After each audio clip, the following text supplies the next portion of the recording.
안녕하세요. 좋은 하루 보내세요. 저희 채널이 마음에 드셨다면 좋아요와 구독 부탁드려요. 여러분의 응원이 힘이 된답니다. 자, 이제 실화를 하나 들려드릴게요. 출장에서 돌아왔을 때 옆집 아주머니가 우리 집 대문 앞에 서 있었다. 밤마다 집에서 시끄러운 소리가 난다는 것이었다. 집에 아무도 없었는데 무슨 소리냐고 묻자 아주머니는 짜증 섞인 목소리로 소리 지르는 소리가 들렸다고 쏘아붙이고는 가버렸다. 나는 직접 확인하기 위해 다음날 조퇴를 하기로 마음먹었다. 문을 열자마자 강한 냄새가 코를 찔렀다. 나는 그 자리에 얼어붙었다. 바로 내 눈앞에 그가 있었다. 당신이 여기 있어서 기쁩니다. 이 영상을 보고 계신다면 좋아요를 누르고 채널을 구독해 주세요. 그리고 댓글로 제 복수 이야기를 어디서 듣고 계신지 알려주세요. 제 이야기가 어디까지 닿았는지 알고 싶습니다. 오늘 아침 인천의 하늘은 아직 밤을 놓아주지 못한 듯 여전히 흐렸다. 나는 바퀴가 덜컹거리는 낡은 여행 가방을 끌며 익숙한 골목길을 따라 집으로 향했다. 강원도 산골에서의 봉사활동은 기진맥진했지만 내 작은 집에 돌아간다는 생각만으로도 마음이 가벼워지는 것 같았다. 계획보다 일찍 돌아온 것은 낡은 소파에 누워 젊었을 때 즐겨 듣던 옛날 트로트를 라디오로 듣고 싶은 마음뿐이었다. 하지만 그 평화로운 상상은 오래가지 못했다. 길 위의 먼지 냄새가 아직 옷에 밴 채로 택시에서 내리자마자 까다로운 성격의 옆집 김정숙 아주머니가 마당을 쓸고 있는 것이 보였다. 앙상한 손으로 빗자루를 쥐고 있었지만 마치 내가 세상에서 가장 큰 죄라도 지은 것처럼 미간을 잔뜩 찌푸리고 있었다. 나는 손을 들어 인사하려고 미소를 지었지만 내가 입을 떼기도 전에 아주머니가 하던 일을 멈췄다. 빗자루를 바닥에 내려놓고는 차가운 눈빛으로 나를 쏘아보았다. 박 여사님. 그녀는 날카로운 목소리로 말했다. 밤마다 댁이 너무 시끄러워요. 나도 이제 늙어서 그런 거 못 참아. 댁의 식구들한테 조용히 좀 하라고 전해줘요. 나는 가방 손잡이를 손가락 마디가 아플 때까지 꽉 쥐며 그 자리에 얼어붙었다. 마른 목으로 떨리는 목소리로 겨우 대답했다. 김 여사님, 무슨 말씀이세요? 집에 아무도 없었어요. 며칠 동안 봉사활동 갔다가 오늘 아침에 막 도착했는데요. 정말 이해할 수 없었다. 결혼하고 아이들을 낳고 남편과 사별한 후 40년 넘게 살아온 내 집. 한 번도 소란스러운 곳이었던 적이 없었다. 나는 항상 이웃에게 방해가 되지 않도록 조용히 지내려고 애썼다. 하지만 김 여사님은 쉽게 물러서지 않았다. 그녀는 마치 내가 자신을 모욕이라도 한 듯 눈을 가늘게 뜨고 나를 쳐다봤다. 내가 늙어서 노망이라도 든 줄 아나 보네. 똑똑히 들었어. 병 깨지는 소리, 사람들 고함치는 소리에 비명까지. 밤마다 똑같았다고, 박 여사님. 이 말을 남기고 그녀는 붕괴하며 철제 대문을 쾅 닫아버렸다. 철문이 부딪히는 소리는 마치 나를 향한 비난처럼 울려 퍼졌다.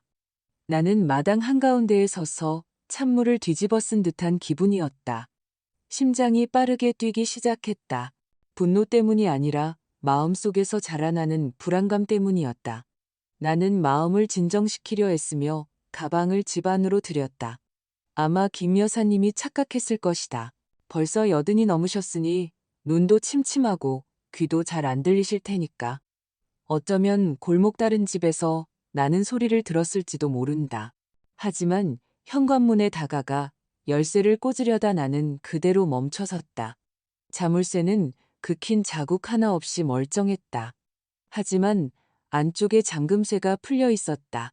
마치 누군가 부주의하게 열고 닫은 것처럼 심장이 요동치기 시작했다. 나는 강원도로 떠나기 전에 모든 것을 꼼꼼히 확인했었다. 문을 잠그고 커튼을 잘 치고 심지어 가족 카카오톡 단체방의 아들 민준이와 서준이에게 엄마가 며칠 집을 비울 거라고 메시지까지 보냈던 것을 똑똑히 기억한다. 조심스럽게 문을 밀고 안으로 들어섰다. 무겁고 차가운 어둠이 나를 감쌌다. 커튼은 여전히 닫혀 있어 빛 한 줄기 들어오지 않았다. 역겨운 냄새가 코를 정통으로 찔렀다. 독한 싸구려 소주 냄새와 퀴퀴한 담배 연기, 그리고 처음 맡아보는 요란한 향수 냄새가 뒤섞여 있었다. 나는 한 번도 향수를 쓴 적이 없었다. 더구나 이렇게 지독한 냄새가 나는 향수는. 바닥, 문 바로 옆에는 젖은 흙이 묻은 신발 자국이 선명하게 남아 있었다. 심장이 가슴을 뚫고 나올 것처럼 세차게 뛰었다. 누가 여기에 있었던 걸까? 누가 내 집에 들어왔던 걸까? 스위치를 올렸다. 낡은 천장등에서 쏟아져 나온 노란 불빛이 거실을 비추자 나는 그 자리에 돌처럼 굳어버렸다. 아이들과 함께 둘러앉아 밥을 먹던 거실은 마치 태풍이 휩쓸고 간 듯 엉망이었다. 나무로 된 거실 탁자 위에는 유리잔 여러 개가 나뒹굴고 있었고 그중 하나에는 내가 절대 바르지 않을 새빨간 립스틱 자국이 선명했다. 도자기 재떨이는 반쯤 타담한 담배꽁초로 넘쳐났고 담배 연기 냄새가 여전히 공기 중에 떠다녔다. 가구들은 마치 여러 사람이 모여 웃고 먹고 마시며 왁자지껄하게 놀았던 것처럼 제자리를 벗어나 있었다. 나는 떨리는 손으로 가방을 바닥에 내려놓고 무슨 일이 일어나고 있는지 이해하려 애쓰며 뻣뻣하게 서 있었다. 이곳은 내 집이다. 민준이와 서준이를 키우고 남편과 함께 추억을 쌓아온 곳. 그가 세상을 떠난 후 혼자 살아왔지만 남은 추억을 붙잡는 방법으로 항상 집을 깨끗하고 정돈된 상태로 유지해왔다. 그런데 지금은 누군가에게 침범당하고 낯선 장소로 변해버린 것 같았다. 나는 모든 세부 사항에 시선을 고정하며 조용히 거실을 걸었다. 소파 쿠션 하나는 누군가 방금 일어난 것처럼 푹 꺼져 있었다. 작은 카펫은 구겨져 한쪽 모퉁이가 들려 차가운 바닥을 드러내고 있었다. 소리치고 싶었다. 누군가를 불러 설명해달라고 하고 싶었지만 어디서부터 시작해야 할지 몰랐다. 바로 그때 한쪽 구석에서 작은 딸깍 소리가 들렸다. 작은 소리였지만 정적 속에서 칼날처럼 공기를 갈랐다. 나는 심장이 멎는 것 같은 느낌에 숨을 참았다. 내 시선은 살짝 열려있는 부엌문에 꽂혔다. 심장이 터질 것처럼 세차게 뛰었다. 나는 여전히 가방 손잡이를 꼭 쥔 채 한 걸음 뒤로 물러섰다. 마치 그것이 어둠 속에 숨어있는 무언가로부터 나를 지켜줄 유일한 방패인 것처럼 40년 넘게 살아온 이 집이 갑자기 낯설게 느껴졌다. 평생의 친구가 갑자기 등을 돌린 것 같았다. 마음을 진정시키려 애쓰며 심호흡을 했지만 소주와 퀴퀴한 담배 연기 냄새가 계속 나를 감싸며 어지럽게 했다. 나는 딸깍 소리가 났던 부엌 문을 향해 살금살금 다가갔다. 한 걸음 한 걸음이 내 안에서 커져가는 두려움과의 싸움이었다. 부엌 문은 살짝 열려 있었다. 그 틈으로 안쪽의 어둠이 차갑고 신비롭게 엿보였다. 힘껏 밀자문이 삐걱거리며 열렸고 텅 빈 부엌이 드러났다. 아무도 없었다. 다리 하나가 부러진 채 넘어져 있는 나무 의자와 모자이크 바닥에 흩어진 유리 조각들 뿐이었다. 창문으로 들어온 빛이 깨진 유리 조각에 반사되어 내가 이해하지 못하는 이야기를 들려주는 것처럼 반짝였다. 나는 다가가서 몸을 숙여 큰 유리 조각 하나를 집어들었다. 내가 절대 사지 않을 싸구려 유리잔의 바닥 부분이었다. 심장에 또 한 번 통증이 느껴졌다. 누가 여기에 있었을까? 누가 내 부엌을 이 난장판으로 만들었을까? 나는 감나무가 있는 마당으로 통하는 문이 잠겨있지 않은 채 아침 바람에 흔들리고 있는 뒤뜰로 달려나갔다. 어릴 적 아이들과 함께 앉아 놀던 늙은 감나무 아래에는 구겨진 알루미늄 호일 조각 몇 개가 검고 구겨진 비닐봉지와 함께 버려져 있었다. 나는 몸을 숙여 떨리는 손으로 그것들을 주웠다.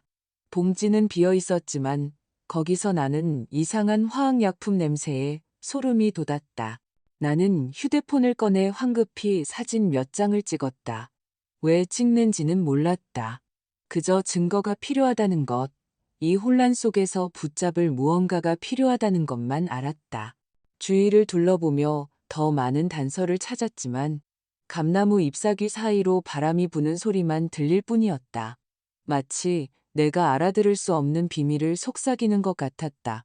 다시 안으로 들어가 침략당한 영토를 순찰하는 군인처럼 방마다 구석구석을 확인했다.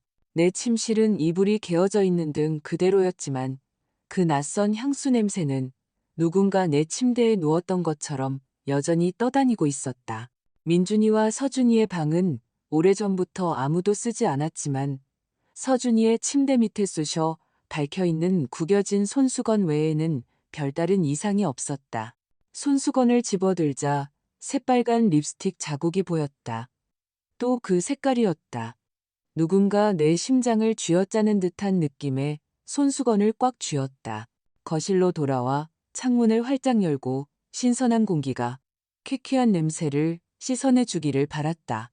하지만 바로 그때 지나가던 이웃 아주머니들의 수군거리는 소리가 들렸다. 또 저 집 난리네. 밤마다 저 모양이야. 목소리는 낮았지만 칼날처럼 날카로워서 내 자존심을 찔렀다. 나는 창문을 쾅 닫고 커튼을 쳤다. 수치심과 혼란이 파도처럼 나를 덮치는 것을 느꼈다. 항상 단정하다고 자부했던 내 집이 이제는 마치 범죄자들의 소굴인 양 이웃들의 가십거리가 되어버렸다. 나는 소파에 주저앉아 터져 나오려는 눈물을 참으려 했으며 두 손으로 얼굴을 감쌌다. 10년 전 남편이 세상을 떠난 후 나는 혼자 사는 법을 배웠다. 큰아들 민준이는 서울에서 엔지니어로 일하기 위해 인천을 떠났다. 바쁜 사람이다. 가끔 어떻게 지내는지 보려고 전화를 하지만 항상 목소리가 급하다. 며느리 유나도 마찬가지다. 그녀의 전화는 짧고 의무적이며 마치 숙제를 하는 것 같았다. 막내 아들 서준이는 대전에서 경찰로 일하며 끝없는 교대 근무에 항상 얽매여 있다. 나는 아들들을 탓하지 않는다. 그들에게는 그들만의 삶이 있다. 하지만 나는 항상 연락을 유지하고 카카오톡 메시지를 통해 가족의 온기를 조금이라도 지키려고 노력한다. 봉사활동을 떠나기 전에는 항상 가족 단체방에 글을 남긴다. 아들들아, 엄마가 며칠부터 며칠까지 봉사활동 간다. 집에 와도 아무도 없을 테니 헛걸음하지 마라. 그들이 안심하고 엄마가 잘 지내고 어려운 사람들을 도우며 기쁨을 찾는다는 것을 알게 하려는 것이다. 하지만 지금 이 난장판 한가운데 앉아있는 나는 아무것도 확신할 수 없었다. 차가운 생각이 머리를 스쳤다. 예비 열쇠를 민준이, 서준이, 그리고 유나에게도 주었었다. 비상 상황을 대비해서 나는 그들을 믿었다. 그들이 나만큼 이 집을 존중할 것이라고 믿었다. 하지만 만약 그들 중 한 명이 들어왔다면? 이 모든 난장판을 버렸다면? 그 생각에 몸이 떨렸다. 아니, 민준이나 서준이일 리가 없다. 그들은 착한 아들들이다. 항상 엄마를 존중해왔다. 하지만 유나는, 그녀는 항상 약간 거리를 두는 듯했다. 마치 내가 다가갈 수 없도록 벽을 치는 것처럼. 나는 그 생각을 떨쳐내려 애쓰며 고개를 저었다. 유나는 내 며느리, 민준이가 사랑하는 여자다. 그렇게 함부로 비난할 수는 없다.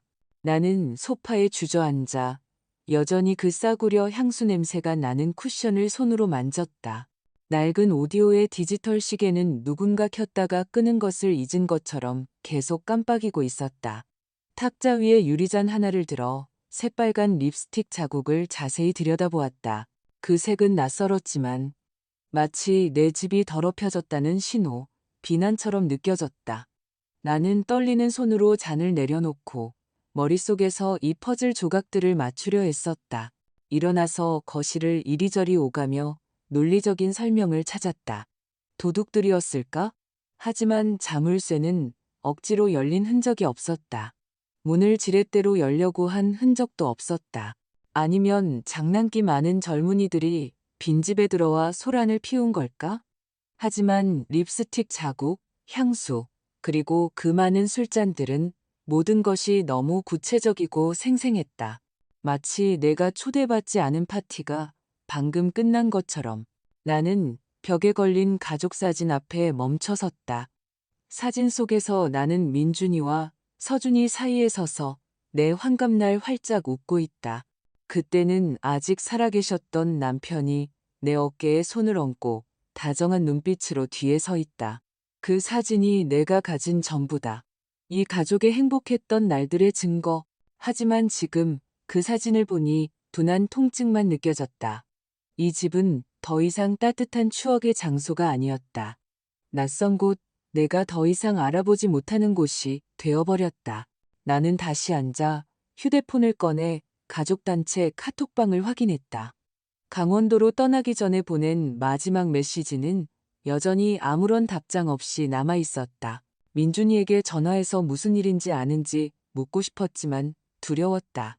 그 대답이 내게 남은 얼마 안 되는 신뢰마저 산산조각 낼까봐 두려웠다. 서준이에게 전화하고 싶었지만 바쁠 거라는 걸 알았다. 아마 대전에서 근무 중일 것이다. 결국 나는 낯선 향수 냄새가 나는 쿠션을 끌어안고 그 자리에 앉아 있었다. 수년 동안 내 집이라고 불렀던 바로 그 집에서 길을 잃은 기분이었다. 끔찍한 진실이 방을 비추는 노란 불빛처럼 선명하게 형태를 갖추기 시작했다. 내가 없는 동안 내 집은 비어있지 않았다. 누군가 이곳을 자신의 놀이터로 만들고 있었다.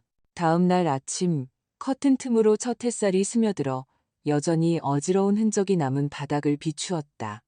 전날 밤이 그저 악몽이었던 것처럼 무거운 기분으로 잠에서 깼다. 하지만 소주와 담배 냄새는 여전히 공기 중에 남아 모든 것이 현실임을 상기시켜 주었다.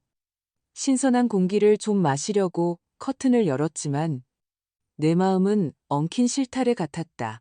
예전에는 평화를 찾던 이 집이 이제는 어디서부터 풀어야 할지 모를 수수께끼가 되어버렸다. 나는 일상적인 일을 하면 마음이 좀 진정될까 싶어 쓰레기를 버리기로 했다. 마당에 쓰레기통을 열자 이 집에 속하지 않는 것들이 눈에 들어왔다. 빈 소주병들, 찌그러진 맥주 캔 여러 개, 그리고 처음 보는 외국 상표의 담배갑들, 금속 라이터 하나가 햇빛 아래 반짝이며 떨어졌다. 나는 그것을 주워 손 안에서 돌려보았다. 홍대의 시끄러운 술집 로고가 새겨져 있었다. 불타는 청춘, 동이 틀 때까지 파티가 계속된다는 이웃들의 소문으로만 들어본 곳이었다. 심장에 또 한 번 통증이 느껴졌다. 누가 이런 것들을 여기에 가져왔을까? 누가 내 집을 이 쓰레기장으로 만들었을까? 나는 라이터를 거실 탁자 위에 올려놓았다. 사진을 찍고 가족단체 카톡방을 열었다.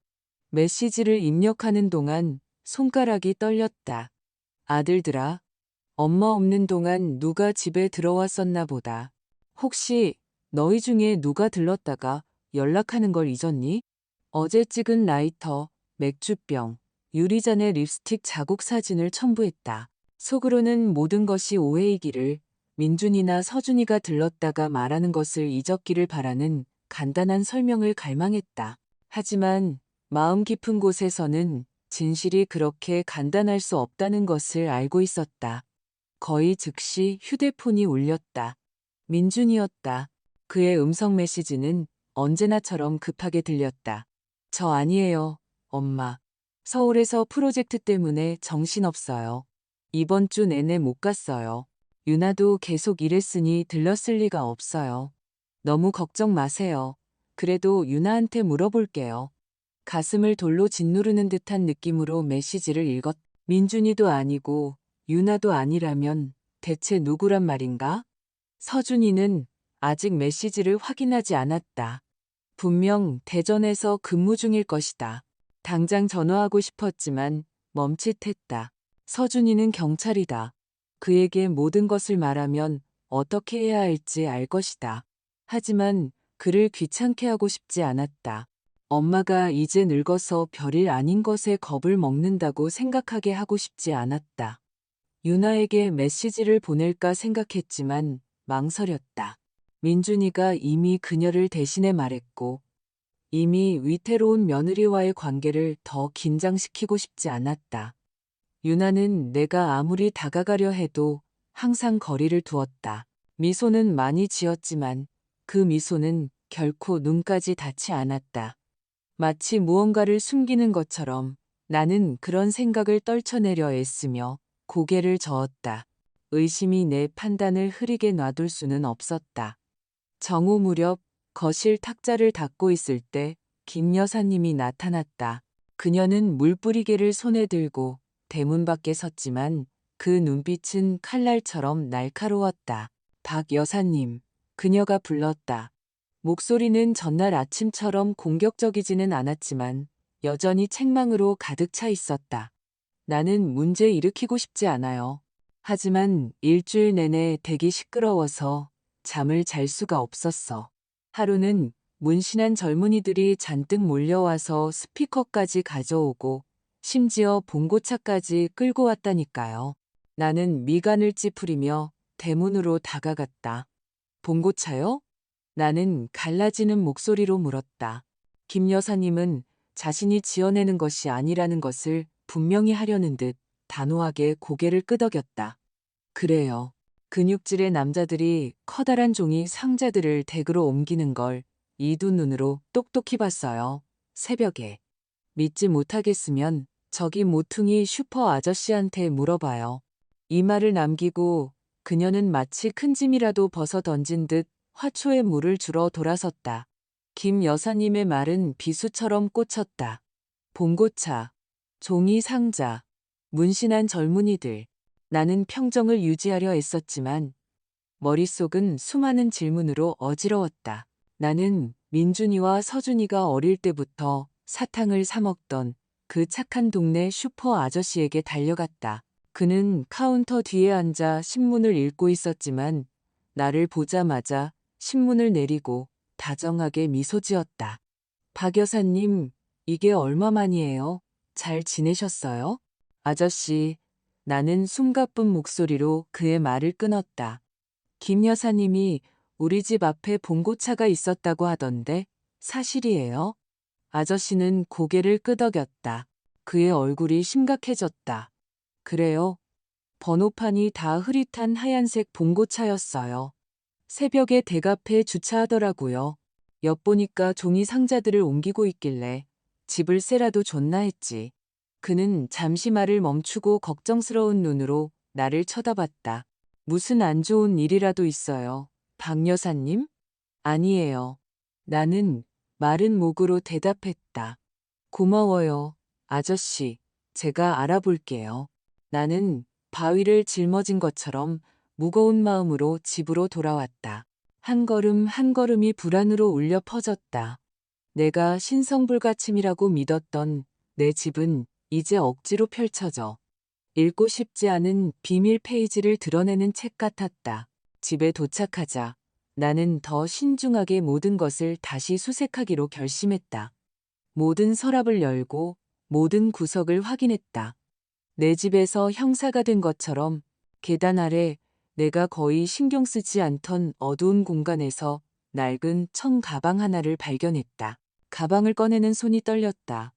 안에는 희귀한 상표의 담배갑 여러 개와 함께 여전히 강한 화학약품 냄새가 나는 비어있는 비닐봉지 몇 개가 들어있었다. 나는 바닥에 주저앉아 가방을 바라보았다. 끔찍한 퍼즐의 한 조각을 찾은 기분이었다. 나는 모든 것에 사진을 찍고 중요한 서류를 보관하는 내 책상 서랍에 가방을 넣어 잠갔다. 대담한 생각이 머릿속에서 형성되기 시작했다. 가만히 앉아서 대답을 기다릴 수만은 없었다. 진실을 알아야 했다. 오늘 밤 감히 내 집을 자신들의 집합소로 만든 자들이 누구인지 엿보기로 했다. 해질녘, 나는 전화기를 들고 마음의 친구인 혜숙 언니에게 전화를 걸었다. 판단 없이 내 걱정을 나눌 수 있는 유일한 사람이었다. 나는 지치고 떨리는 목소리를 가장했다. 언니, 나 아직 멀리 있어서 오늘 집에 못 들어갈 것 같아. 오늘 밤 언니네 거실에서 좀 신세져도 될까? 혜숙 언니는 특유의 우렁찬 목소리로 즉시 대답했다. 어머, 선이야. 당연하지. 너는 언제나 환영이야. 어서 와. 내가 따뜻한 차랑 약과 준비해 놓을게. 나는 전화기 너머로 희미하게 미소 지었다. 거짓말에 죄책감을 느꼈지만 다른 방법이 없었다. 진실을 밝히려면 내 집을 침범한 자들을 포함한 모든 사람이 내가 수백 킬로미터 떨어진 강원도에 여전히 있다고 생각하게 만들어야 했다. 밤이 깊어지고 우리 집 앞 골목은 정적에 잠겼다. 11시쯤 나는 아무도 알아보지 못하도록 짙은 색 스카프와 모자를 쓰고 해숙 언니 집에서 몰래 빠져나왔다. 어둠 속을 걸었다. 낡은 헝겊 신발은 아스팔트 위에서 거의 소리를 내지 않았다. 가로등의 노란 불빛이 벽돌담에 내 비뚤어진 그림자를 조용한 유령처럼 그렸다.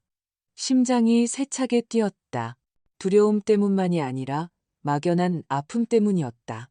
한때 내 아이들의 웃음소리로 가득 찼던 내 집이 이제는 어두운 무언가의 무대가 되었다는 것을 믿고 싶지 않았다. 아직 한 블록 정도 남았을 때 혼란스러운 심장 박동처럼 밤을 울리는 시끄러운 힙합 음악의 쿵쿵거리는 베이스 소리가 들렸다. 내 집에서 흘러나오는 웃음소리와 거친 고함 소리는 내 영혼을 찌르는 칼날 같았다. 나는 커다란 나무 뒤에 숨었다. 거친 나무 껍질이 내 손 아래 차갑게 느껴졌다. 나는 숨을 참으며 어둠과 하나가 되려고 애썼다. 눈은 익숙한 철제 대문에 고정되어 있었다. 15분이 한 세기처럼 느리게 흘렀다. 그때 은색 승합차 한 대가 다가와 그 헤드라이트가 골목을 훑었다. 머리부터 발끝까지 문신을 하고 딱 붙는 민소매 티셔츠를 입은 두 명의 젊은이가 커다란 종이 상자 두 개를 들고 내렸다. 그들은 익숙한 듯 재빨리 움직였다. 우리 집 문이 벌컥 열렸다. 아주 짧은 원피스를 입고 머리를 높게 묶은 한 여자가 그들을 맞으러 나왔다. 안에서 새어나온 불빛이 그녀의 얼굴을 비추었다. 심장이 멎었다. 내 며느리, 유나였다. 그녀는 입가에 요염한 미소를 띠고 손에는 맥주를 들고 취한 듯 눈이 반짝였다. 그녀는 젊은이 중 한 명의 팔에 소름 끼치도록 친숙하게 매달렸다. 어서 들어와, 서둘러. 그녀의 앙칼진 목소리가 음악 소리를 뚫고 울려 퍼졌다. 나는 나무에 매달린 채 땅이 발밑에서 꺼지는 것 같은 느낌에 돌처럼 굳어버렸다. 내가 딸처럼 여겼던 민준이가 사랑했던 유나가 바로 거기에 내 집에서 위험한 게임의 주동자처럼 서 있었다. 안에서 굵은 남자의 목소리가 울렸다. 움직여, 손님들 곧 물건 받으러 올 시간이야. 나는 문틈으로 안을 보려고 눈을 가늘게 떴다. 거실은 환하게 불이 켜져 있었다. 10여 명의 사람들이 모여있고 소리치고 있었다. 수염이 덥수룩하고 건장한 남자가 거실 한가운데에 서서 종이 상자들을 거실 탁자 위에 올려놓고 있었다. 내가 아이들의 모든 파티 때마다 쿠키를 놓아주던 바로 그 탁자였다. 그가 상자 하나를 열고 하얀 가루가 든 비닐봉지 몇 개를 꺼냈다. 나는 순진하지 않았다.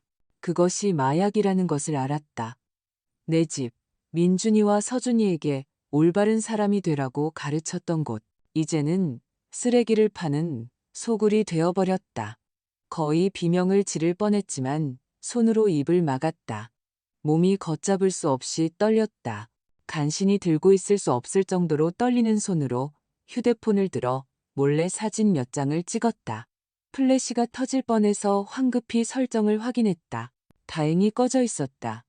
바로 그때 다른 남자가 현관으로 나와 담배에 불을 붙이고 의심스러운 눈초리로 주위를 둘러보았다. 나는 나무에 더 바싹 붙어 숨을 참았다. 심장이 너무 세게 뛰어서 그가 들을 수 있을 것만 같았다. 그는 몇 초 동안 둘러보고는 무언가 중얼거리더니 안으로 들어갔다. 나는 숨을 내쉬었지만 등은 식은땀으로 흠뻑 젖어 있었다. 음악 소리가 다시 울려 퍼졌다. 병 부딪히는 소리와 건배, 오늘 장사 잘 되길 이라고 외치는 목소리가 섞여 들렸다. 마치 내 땅에서 승리를 축하하는 것처럼 웃음소리가 터져 나왔다. 나는 어둠 속에 서서 내가 직접 지은 집에서 쫓겨난 이방인처럼 느껴졌다. 낯선 사람들이 악몽 속 유령처럼 드나들었다. 가방을 맨한 젊은이가 조심스럽게 집으로 들어갔다가 몇 분 후 작은 봉지를 껴안고 서둘러 나왔다. 그리고는 오토바이를 타고 밤속으로 사라졌다. 엔진의 굉음이 안에서 들려오는 요란한 웃음소리와 섞였다. 병이 부딪히는 소리와 여자의 흥분한 비명소리가 들렸다. 마치 내가 알 수 없는 승리를 축하하는 것 같았다. 모든 소리, 모든 이미지가 심장을 찌르는 비수 같았다. 이곳은 내 집이었다. 아이들에게 신발끈 묶는 법을 가르쳐주고 잠재우기 위해 노래를 불러주던 곳. 그런데 이제 그들은 이곳을 타락의 소굴로 만들어버렸다. 분노와 실망이 내 안에서 폭발하며 나를 마비시켰던 두려움을 삼켜버렸다. 더 이상 참을 수 없었다. 나는 철제 대문을 힘껏 밀었다. 삐걱거리는 소리는 마치 선전포고 같았다. 집 문은 잠겨있지 않았다. 그 사실이 나를 더욱 아프게 했다. 문을 걷어차자 거실에 눈부신 불빛과 함께 담배, 연기, 소주, 그리고 결코 좋지 않다는 것을 아는 화학약품 냄새가 얼굴을 덮쳤다. 눈앞에 펼쳐진 광경에 나는 숨을 쉴 수 없었다. 소파는 비뚤어져 있었고 한쪽 모퉁이는 마치 일부러 끌어당긴 것처럼 바닥에 닿아 있었다. 옷을 거의 입지 않은 젊은 여자들이 소파와 바닥에 아무렇게나 널브러져 부끄럼 없이 웃고 있었다. 내가 아이들을 위해 직접 만든 쿠키 접시를 놓아두던 것을 탁자 위에는 이제 혼돈이 가득했다. 소주병, 막걸리병, 맥주캔이 굴러다니고 하얀 가루가 든 열린 비닐봉지들과 뒤섞여 있었다. 유나는 마이크를 손에 들고 거실 한가운데에 서 있었다. 그녀의 눈은 술 때문인지 아니면 다른 무언가 때문인지 반짝였다. 그녀는 힙합 리듬에 맞춰 앙칼진 목소리로 노래하고 있었다. 마치 이곳이 시어머니의 집이 아니라 호화로운 파티 무대인 것처럼. 나는 더 이상 참지 못했다. 유나야, 나는 소리쳤다. 분노와 가슴을 찢는 고통의 목소리가 갈라졌다. 그리고 너희들, 다들 우리 집에서 뭐 하는 짓이야? 내 외침은 고요한 호수에 던져진 돌과 같았고 방 전체가 침묵에 잠겼다. 음악이 갑자기 꺼졌다. 스피커에 윙윙거리는 소리만 남았다. 젊은 여자들부터 문신한 남자들까지 모든 시선이 내게 꽂혔다. 하지만 상관없었다. 나는 한때 내 딸이라고 생각했던 내 집 열쇠를 맡겼던 유나를 똑바로 쳐다보았다. 유나는 말을 더듬었다. 그녀의 얼굴은 유령처럼 창백해졌고 마이크가 손에서 떨어져 바닥에 마른 쿵소리를 냈다. 어머니, 이 시간에 여긴 어쩐 일이세요? 며칠 뒤에 오신다고 생각했는데 그녀의 목소리는 떨렸지만 나는 그녀에게서 후회를 보지 못했다. 그저 덜미를 잡힌 사람의 공포뿐이었다. 수염이 덥수룩한 남자. 문 앞에서 유나를 껴안고 있던 바로 그 남자가 앞으로 나서며 담배를 바닥에 던져 발로 짓밟고는 경멸적인 미소를 지었다. 진정하세요, 아주머니. 그의 목소리는 굵었지만 조롱조였다. 그냥 작은 파티일 뿐이에요. 그렇게 화내실 일 아니에요. 그는 마치 내 존재가 사소한 방해물인 양어깨를 으쓱했다. 나는 테이블 위에 하얀 가루 봉지들을 가리켰다. 내 목소리는 분노로 떨렸다. 파티? 이게 뭔지 내가 모를 줄 알아? 내 집을 마약 소굴로 만들었잖아. 내 말은 불과 같았다. 나는 더 이상 착한 어머니, 봉사활동만 하던 70대 노인이 아니었다. 나는 내 가정을 지키는, 내 삶의 가장 신성한 것을 지키는 어머니였다. 모두가 웃음을 터뜨렸다. 그들의 웃음소리가 내 자존심을 칼날처럼 베었다. 수염 남자가 무례한 표정으로 한 걸음 더 다가왔다. 이 할머니 성깔 있네. 뭐 소리치게 냅둬. 아무것도 못할 테니. 그는 다른 사람들을 향해 돌아보며 손짓했다. 파티 계속해. 저 할머니 때문에 망치지 말고. 나는 떨리는 손으로 휴대폰을 꺼냈다. 손가락이 화면 위에서 서툴게 미끄러지며 경찰서 번호를 찾았다. 지금 당장 경찰에 신고할 거야. 나는 소리쳤다. 내 날카로운 목소리가 방 안에 울려 퍼졌다. 이제 한 여자가 태식이라고 부르는 것을 들은 수염 남자가 내 휴대폰을 뺏으려고 달려들었지만 나는 생각보다 더 빨리 뒤로 물러섰다. 내 집에서 나가. 나는 마치 그것이 나를 지탱하는 유일한 것인 양 휴대폰을 꽉 쥐고 소리쳤다. 유나는 절박하게 나에게 달려와 팔을 잡았다. 눈물이 짙은 화장을 망치며 뺨을 타고 흘러내렸다. 어머니, 제발요, 신고하지 마세요. 제가 설명해 드릴게요. 그녀의 목소리는 막혀 있었지만 나는 더 이상 아무것도 믿지 않았다. 나는 그녀의 손을 뿌리치고 이제 절망만 비치는 그녀의 반짝이는 눈을 쳐다보았다. 네가 저들을 들여보냈지, 그렇지? 나는 얼음처럼 차가운 목소리로 물었다. 방 안의 공기는 마치 시간이 멈춘 것처럼 무거워졌다. 배경 음악의 윙윙거리는 소리만이 남아 이 모든 것이 현실임을 상기시켜 주었다. 내가 그저 사라지기를 바랐음에도 불구하고 긴장이 폭발하기 직전 현관문이 다시 벌컥 열렸다. 경첩이 삐걱거리는 소리는 경고처럼 들렸다.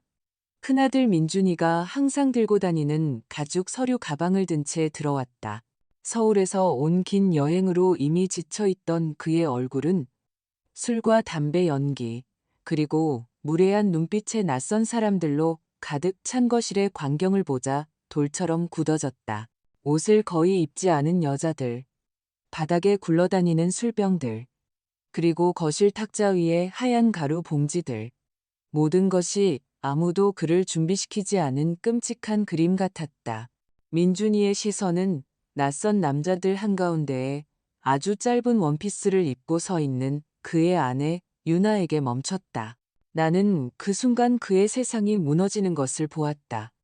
성공한 엔지니어의 자신감으로 평소 빛나던 그의 눈은 이제 모든 믿음을 잃은 듯 텅 비어 있었다. 서류 가방이 그의 손에서 떨어져 조용한 방 안의 말은 쿵 소리를 내며 울렸다. 유나야. 그의 목소리는 상처 입은 아이처럼 떨리며 갈라졌다. 이게 다 뭐야? 여기서 대체 뭐 하는 거야? 유나는 붉어진 눈으로 고개를 들고 말을 더듬었다. 어떻게 왔어? 그녀는 일어서려고 했지만 다리에 힘이 풀려 비틀거렸다. 민준이는 그녀를 쳐다보았다. 그의 목소리는 분노와 고통으로 떨렸다. 서프라이즈 해주려고 일찍 왔어. 그런데 집에 없어서 엄마가 어디 있는지 아실까 해서 여기로 온 거야. 이제 설명해봐. 이게 다 뭔지. 그의 말은 칼날 같았다.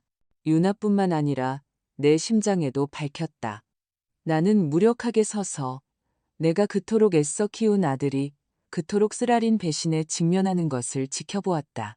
무리 중 한 명, 곱슬머리에 민소매 티셔츠를 입은 남자가 비웃음을 터뜨렸다. 서프라이즈 어때, 친구? 내 와이프가 그냥 우리가 즐거운 시간 보내는 걸 도와주고 있는 거야. 그는 마치 모든 것이 무해한 농담인 양 어깨를 으쓱했다. 그의 웃음은 민준이의 분노에 기름을 붓는 것과 같았다. 그는 주먹을 꽉 쥐고 얼굴이 붉어진 채 그에게 달려들 준비가 되어 있었다. 방금 뭐라고 했어? 민준이가 으르렁거렸다. 그의 목소리가 울려 퍼지며 다른 사람들의 수군거림을 잠재웠다. 유나는 서둘러 그들 사이에 끼어들어 눈물을 흘리며 민준이를 껴안았다. 그녀의 목소리는 막혀 있었다. 자기야, 내 말 좀 들어봐. 네가 생각하는 그런 거 아니야. 그녀는 마치 그를 놓으면 모든 것이 끝날 것처럼 그의 팔에 매달렸다. 하지만 민준이는 그녀를 쳐다보지 않았다. 그의 눈은 곱슬머리 남자를 향해 있었고 이내 테이블 위에 하얀 가루 봉지들로 옮겨갔다.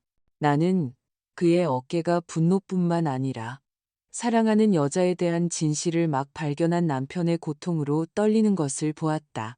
나는 다가가서 민준이의 어깨에 손을 얹고 그를 말리려 했다. 진정해, 아들아. 나는 말했다. 내 목소리는 떨렸지만 단호하게 들리려고 애썼다. 얘기하게 둬. 나는 민준이가 어리석은 짓을 하기를 원치 않았다. 그가 고통받고 있다는 것을 알았지만 나 역시 대답이 필요했다. 내가 딸이라고 여겼던 유나가 왜 우리 가족에게 이런 짓을 할 수 있었는지 이해해야 했다. 수염이 덥수룩한 강태식은 소파에 주저앉았다. 소주 한 잔을 따라 단숨에 마시고는 차가운 무관심으로 우리를 쳐다보았다.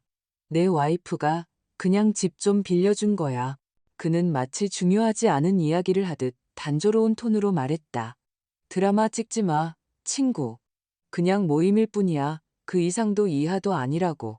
그는 마치 우리의 존재가 작은 방해물인 양 비뚤어진 미소를 지었다. 민준이는 목소리가 터질 듯 으르렁거렸다. 빌려줘? 우리 엄마 집을 쓰레기장으로 만들고 있잖아. 그는 하얀 가루 포장들이 부인할 수 없는 고발처럼 놓여있는 것을 탁자를 가리켰다. 그리고 이건 뭐야? 그냥 파티라고 말하지 마. 민준이는 한 걸음 앞으로 나섰지만 나는 그가 자신을 제어하지 못하고 주먹을 휘두를까봐 그를 굳게 잡았다. 유나는 바닥에 주저앉아 울며 떨었다. 그녀의 목소리가 갈라졌다.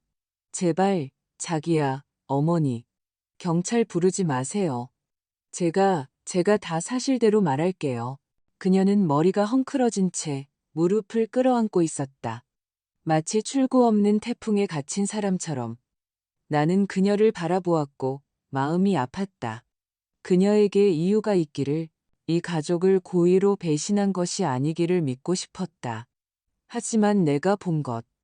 문 앞에서 그녀의 요염한 미소, 태식을 껴안는 방식, 그리고 저 하얀 가루 봉지들. 모든 것이 내 신뢰를 산산조각 내는 망치 같았다.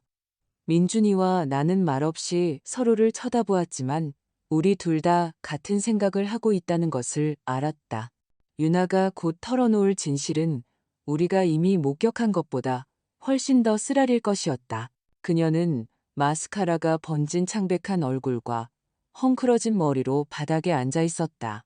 마치 태풍이 휩쓸고 지나간 것 같았다. 민준이는 주먹을 너무 꽉 쥐어 손가락 마디가 하얗게 변한 채 꼼짝도 하지 않았다. 유나를 향한 그의 시선은 더 이상 분노가 아니라 마치 심장이 쥐어짜인 듯한 깊은 고통이었다. 나는 한때 내 집이었던 방 한가운데에 서서 내 가족의 붕괴를 목격하는 이방인처럼 느껴졌다. 테이블 위에 하얀 가루 봉지들, 소주 냄새, 그리고 저 사람들의 수군거림은 내가 아이들에게 신발끈 묶는 법을 가르쳐주고 잠들게 하기 위해 노래를 불러주던 이 집이 범죄자들의 소굴이 되었다는 것을 상기시키는 칼날 같았다. 나는 목소리가 차분하게 들리도록 애썼지만 속에서는 분노와 실망의 쓰나미가 몰아치고 있었다. 말해, 유나야. 나는 떨리지만 단호한 목소리로 말했다. 전부 다 말해. 너는 민준이와 나에게 진실을 빚졌어. 나는 한때 내 딸이라고 생각했던 그 여자의 흔적이라도 찾으려는 듯 그녀의 눈을 들여다보았지만 그녀의 붉은 눈에는 공포와 절망만이 비쳤다. 유나는 흐느꼈다. 그녀의 목소리는 마치 한마디 한마디가 자신을 찌르는 칼날인 것처럼 막혀 있었다. 제가 태식이한테 빚이 많아요. 그녀는 감히 우리를 쳐다보지 못하고 고개를 숙인 채 속삭였다. 인터넷 도박을 시작했어요. 처음에는 그냥 재미로 했는데 그러다 잃었어요. 아주 많이요. 태식이가 저를 찾아와서 갚지 않으면 제 평판을, 우리 가족 전체의 평판을 망가뜨리겠다고 했어요. 그는 민준이가 엔지니어인 것도 알고 서준이가 경찰인 것도 알아요. 너무 무서웠어요, 어머니. 그녀의 목소리는 길 잃은 아이처럼 갈라졌다. 하지만 나는 더 이상 그녀에게서 진심을 느끼지 못했다. 궁지에 몰린 사람의 절망뿐이었다. 민준이는 목소리가 터질 듯 으르렁거렸다. 그래서 우리 엄마 집을 저놈들 마약 판매 거점으로 만들었어? 그게 네 해결책이었냐고. 유나는 주먹을 꽉 쥔 채 한 걸음 앞으로 나섰다. 마치 자신의 고통을 누군가에게 쏟아내고 싶은 것처럼. 나는 그의 어깨가 분노뿐만 아니라 배신당한 남편의 고통으로 떨리는 것을 보았다. 그를 안아주고 모든 것이 괜찮을 거라고 말해주고 싶었지만 그럴 수 없었다. 그 거짓말은 상황을 악화시킬 뿐이었다. 유나는 고개를 숙였다. 눈물이 모자이크 바닥으로 떨어졌다. 처음에는 그냥 몇 번 모일 수 있게 집을 빌려주려고만 생각했어요. 그녀는 떨리는 목소리로 말했다. 그냥 친구 몇 명, 술 몇 잔. 심각한 일이 아니라고 생각했어요. 그런데 그들이 점점 더 심해지기 시작했어요. 저런 것들을 가져오기 시작했고요. 그녀는 하얀 가루 봉지들을 가리켰다. 그녀의 목소리가 잦아들었다. 이곳을 배달 거점으로 만들었어요. 저는 덫에 걸렸어요. 안 된다고 말할 용기가 없었어요. 만약 거절하면 당신을, 민준 씨를 해치고 서준 씨도 해치겠다고 했어요. 나는 다가갔다. 내 목소리는 얼음처럼 차가웠다. 한마디 한마디가 베는 듯 했다. 넌 내 신뢰를, 내가 준 열쇠를 이용했어. 내가 널 얼마나 믿었는지 알아, 유나야? 나는 진정한 후회의 기미라도 찾으려는 듯 그녀의 눈을 들여다보았다. 하지만 공포뿐이었다. 내가 주었던 신뢰는 이제 바닥에 깨진 유리잔과 담배꽁초처럼 산산조각 나 있었다. 강태식이 조롱하는 투로 말을 끊었다. 마치 연극을 보는 것 같았다. 자, 아주머니. 그렇게 심각하게 굴 것 없어요. 파티에 끼는 건 어때요? 어쩌면 재밌을지도 모르잖아요. 그는 말은 웃음을 터뜨렸다. 소주를 한 잔 더 마셨다. 그의 눈은 조롱으로 빛났다. 민준이는 그에게 달려들려고 벌떡 일어섰지만 태식이의 친구들이 그를 막고 나를 향해 밀쳤다. 방 안의 공기는 폭발 직전처럼 무거워졌다. 나는 민준이의 손을 잡았다. 나 자신도 분노로 떨고 있었지만 그를 진정시키려 애쓰며 꽉 잡았다. 유나는 민준이의 다리에 매달려 울며 애원했다. 자기야, 맹세할게. 내가 잘못했어. 하지만 정말 다른 방법이 없었어. 그녀의 눈물이 흘렀지만 나는 더 이상 연민을 느끼지 않았다. 이 가족을 배신하고 내 집을 더 이상 알아볼 수 없는 곳으로 만든 한 여자만 보일 뿐이었다. 민준이는 고개를 저었다. 그의 목소리는 차갑고 공허하게 들렸다. 내 선택은 날 배신하고, 우리 엄마를 배신하고, 이 집을 범죄자들의 소굴로 만드는 거였어. 그건 용서받을 수 없어. 그의 말은 유나의 눈에 깃든 모든 희망을 끊어버리는 마지막 비수 같았다. 그녀는 흐느껴 울며 무너졌지만 우리 중 누구도 동요하지 않았다. 유나는 떨었다. 그녀의 목소리는 신락 같았다. 일주일에 2번씩 이곳을 경유지로 사용해요. 만약 제가 받아들이지 않으면 태식이가 가족 전체를 손봐주겠다고 했어요. 그녀는 마지막 희망의 빛이라도 구걸하듯 나를, 그리고 민준이를 쳐다보았다. 저는 아무도 해치고 싶지 않았어요. 그냥 당신을, 가족을 지키고 싶었을 뿐이에요. 나는 얼어붙었다. 그녀의 말은 내 심장을 꿰뚫어 텅 비게 만드는 차가운 바람 같았다. 민준이는 종이처럼 창백하게 서 있었다. 나는 그가 방금 들은 것을 믿고 싶지 않은 듯 뒤로 물러서는 것을 보았다. 지켜? 그는 쉰 목소리로 속삭였다. 이걸 지킨다고 부르는 거야, 유나야? 태식이가 일어나 천천히 박수를 쳤다. 그의 목소리는 조롱으로 가득 찼다. 정말 감동적인 이야기군.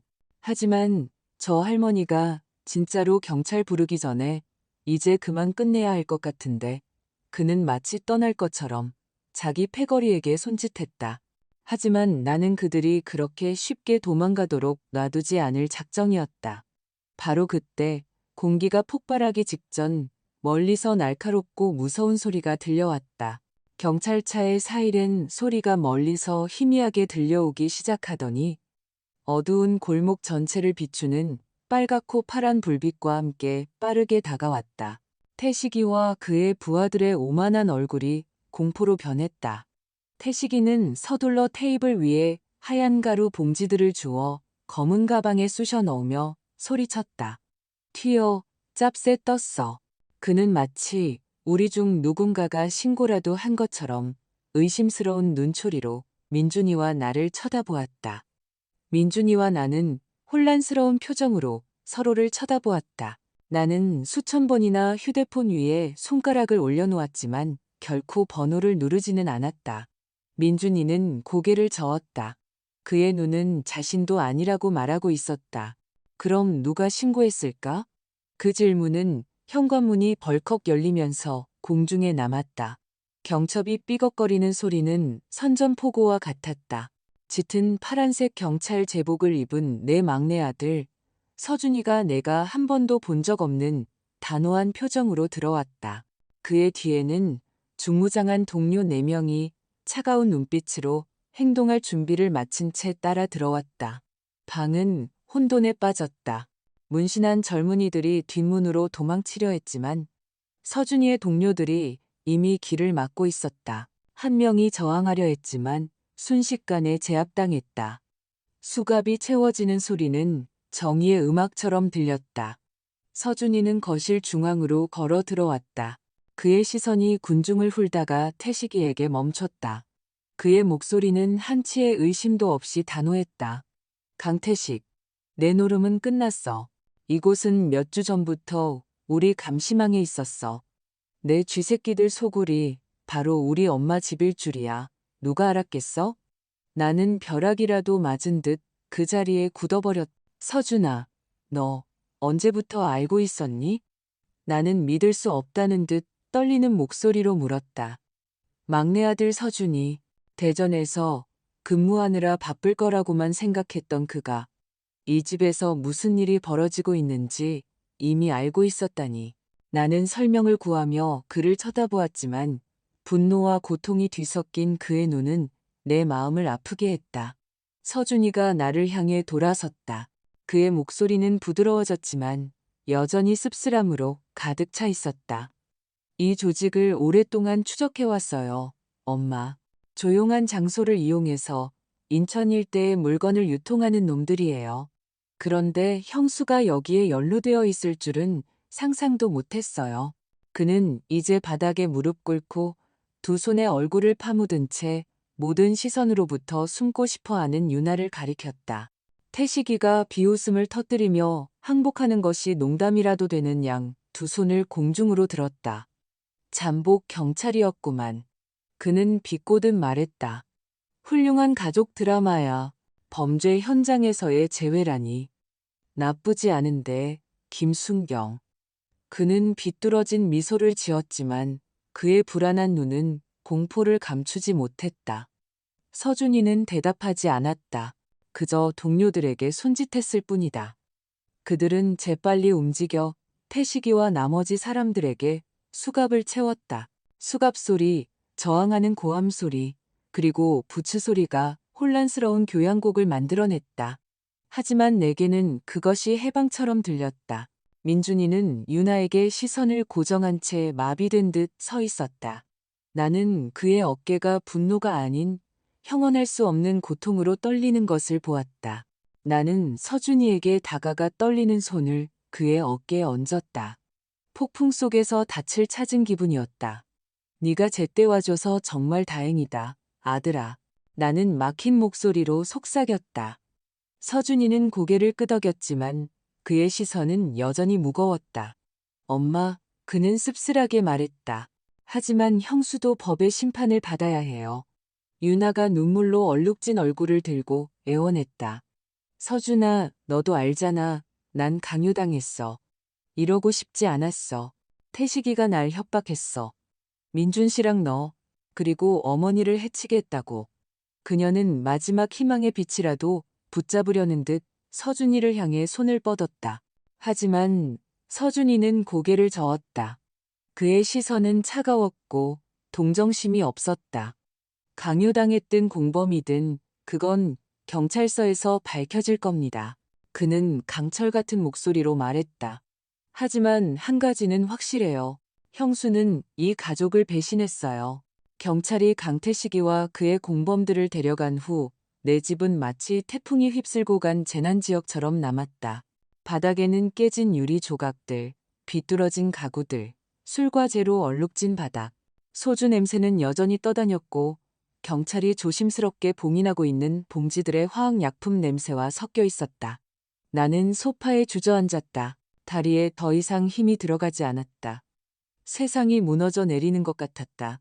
한때 민준이와 서준이가 어릴 적 웃음소리가 울려 퍼지던 이 방은 이제 수리할 수 없는 균열로 가득 찬 공허함뿐이었다. 경찰들이 오가며 사진을 찍고 조서를 작성했다. 진지한 표정의 젊은 여경이 수첩을 들고 내게 다가왔다. 박선희 여사님. 그녀의 목소리는 부드러웠지만 전문적이었다. 최유나 씨에게 열쇠를 주신 분이 누구시죠? 그 질문은 심장을 정통으로 찌르는 비수 같았다. 나는 눈을 감고 심호흡을 하며 목소리가 떨리지 않도록 애썼다. 저예요. 나는 쉰 목소리로 대답했다. 제가 열쇠를 줬어요. 그 애를 믿었으니까요. 그 말들은 스스로에게 내리는 벌처럼 느껴졌다. 나는 마음을 열었다. 딸처럼 여겼다. 하지만 그 신뢰는 이제 바닥에 유리잔처럼 산산조각 나 있었다. 민준이는 한쪽 구석에 조용히 서서 조사를 받기 위해 한쪽으로 끌려가는 유나에게 시선을 고정하고 있었다. 그녀는 떨고 있었고 길을 잃은 채 반복해서 말했다. 저는 팔지 않았어요. 저는 강요당했어요. 그녀의 목소리는 마지막 희망에 매달리는 사람처럼 희미했다. 하지만 나는 더 이상 그녀에게서 진심을 보지 못했다. 너무 멀리 가버렸다는 것을 아는 사람의 절망뿐이었다. 민준이가 붉어진 눈으로 나를 향해 돌아섰다. 그의 목소리는 고통으로 가득 차 있었다. 제 잘못이에요, 엄마. 제가 좀 더 신경 썼더라면. 그 애가 도박에 빠지게 내버려 두지 않았더라면 이런 일은 없었을 거예요. 나는 그의 어깨에 손을 얹고 부드럽게 쥐었다. 나 역시 망가졌지만 그에게 조금이라도 힘을 주려고 애썼다. 내 잘못이 아니야, 민준아. 나는 낮은 목소리로 말했다. 너는 그 애를 사랑했고 믿었어. 나도 그랬고. 하지만 유나는 자기 길을 선택한 거야. 내 말은 민준이의 눈에 깃든 고통을 덜어주지 못했다. 하지만 지금 이 순간 어떤 것도 그 상처를 달랠 수 없다는 것을 알았다. 서준이가 다가왔다. 그의 경찰 제복은 여전히 먼지로 얼룩져 있었다. 그의 얼굴은 굳어 있었고 시선은 차가웠지만 깊은 슬픔을 숨기고 있었다. 유나 형수는 조사를 위해 구금될 겁니다. 그는 감정 없는 목소리로 말했다. 만약 판매에 직접 가담하지 않았다는 것이 증명되면 형량은 줄어들 수 있어요. 하지만 결혼 문제는 그건 형이 결정해야 할 일이에요. 서준이의 말은 유나뿐만 아니라 우리 가족 전체에 대한 선고와 같았다. 나는 민준이가 그 말에 돌아올 수 없는 벼랑 끝으로 내몰린 것처럼 굳어지는 것을 보았다. 민준이는 천천히 유나를 향해 걸어갔다. 그의 발은 마치 바위를 짊어진 것처럼 무거웠다. 그녀는 부은 눈으로 고개를 들고 떨리는 손을 뻗었다. 마치 그에게 매달리고 싶은 것처럼. 하지만 민준이가 입을 열었을 때 그의 목소리는 더 이상 분노로 가득 차 있지 않았다. 무서운 공허함이 가득했다. 내일 바로 이혼소송 제기할 거야. 그 말은 호수에 던져진 돌처럼 유나의 눈에 깃든 모든 희망을 깨뜨렸다. 그녀는 비명을 질렀다. 무릎을 꿇고 민준이의 다리에 매달렸다. 그녀의 목소리가 갈라졌다. 제발, 민준 씨, 나한테 기회를 줘. 당신을 잃고 싶지 않아. 이 가족을 잃고 싶지 않아. 하지만 민준이는 망설임 없이 그녀를 밀어냈다. 그는 돌아서서 창가로 걸어갔다. 그의 시선은 이제 경찰차 불빛으로 환한 골목에 멍하니 고정되어 있었다. 나는 그의 어깨가 떨리는 것을 보았다. 하지만 그는 눈물 한 방울 흘리지 않았다. 나는 그가 아내를 잃는 것뿐만 아니라 사랑에 대한 자신이 쌓아온 모든 것에 대한 믿음 또한 잃고 있다는 것을 알았다. 나는 유나에게 다가갔다. 위로하기 위해서가 아니라 마지막으로 한마디 하기 위해서였다. 나는 그녀의 눈을 똑바로 쳐다보았다. 내 목소리는 차분했지만 얼음장 같았다. 너는 내 남편만 배신한 게 아니야. 이 가족 전체를 배신했어. 내가 준 신뢰를 네가 직접 짓밟았어. 이제 네가 그 결과를 감당할 차례야. 그 말은 유나에게뿐만 아니라 나 자신의 고통에서 벗어나기 위한 방법이기도 했다. 나는 더 이상 그녀를 며느리로 보지 않았다. 더 이상 가족의 일원이 아니었다. 그저 내 집을 범죄 현장으로 만든 한 사람일 뿐이었다. 유나는 흐느껴 울며 무너졌다. 하지만 우리 중 누구도 동요하지 않았다. 젊은 여경이 그녀를 조심스럽게 일으켜 경찰차로 데려갔다.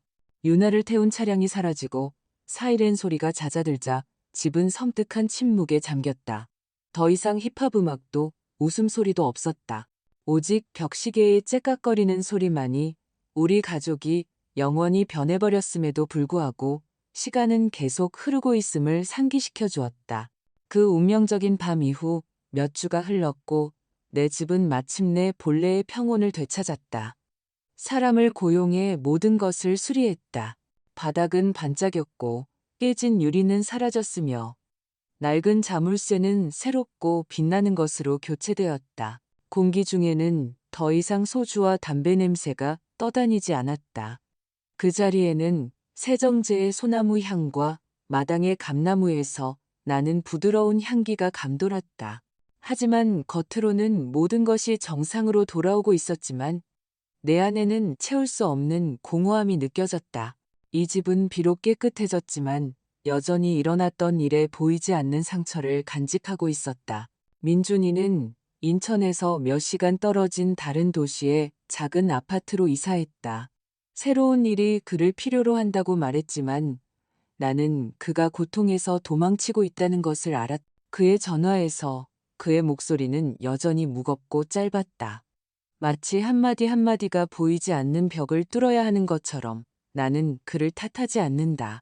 온 마음을 다해 사랑했던 유나의 배신으로 인한 고통은 쉽게 지워지는 것이 아니다.